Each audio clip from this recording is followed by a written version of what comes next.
দিদি একটা প্রশ্ন রয়েছে, আচ্ছা আপনারও শরীরে রক্ত রয়েছে, আমাদের প্রতিটা দর্শকের শরীরে রক্ত রয়েছে, আপনিও ভাত খান, মাছের ঝোল খান, আমরাও খাই, আপনিও মানুষ আমরাও মানুষ, আমরা আপনাকে ভগবানের চোখে দেখি, কিন্তু আপনার যে সমস্ত সিকিউরিটি রয়েছেন ওনাদের ব্যবহারটা একটু ভদ্র করতে বলবেন।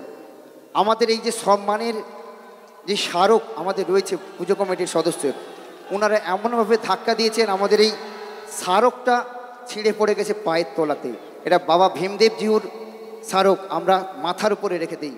এটা কিন্তু সিকিউরিটিদের একটু আপনি দিদিভাই আমার অনুরোধ, আমরা টাকা দিয়ে আপনাকে নিয়ে এসেছি, আমরা টিভির পর্দাতে আপনাকে দেখি, ভগবানের চোখে কী করি, কিন্তু আপনাদের সিকিউরিটিদের ব্যবহারটা কিন্তু আমাদের ভালো লাগলো না।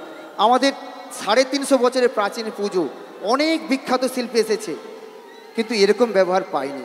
দিদিভাই এটুকু আমি যদি ভুল বলে থাকি ক্ষমা করবেন।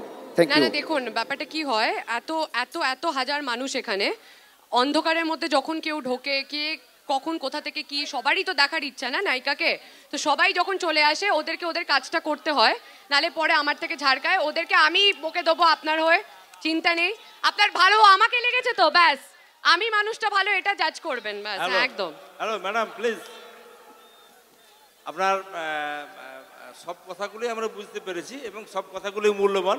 তো আমাদের একটা কথা মূল্যবান, আমি মনে করি যে আমাদের তাপস ভাই যে কথাগুলো বলে গেল আর কি, মানে মানে খুব কষ্টদায়ক কথা আর কি, মানে আপনাদের কাছ থেকে যে বিহেভটা আমরা আশা করি সেই বিহেভটা আমরা পাইনি, কি পেলাম না, এই এই বিষয়টা আমাদের কাছে খুব মানে ব্যথাদায়ক, মানে কষ্টদায়ক।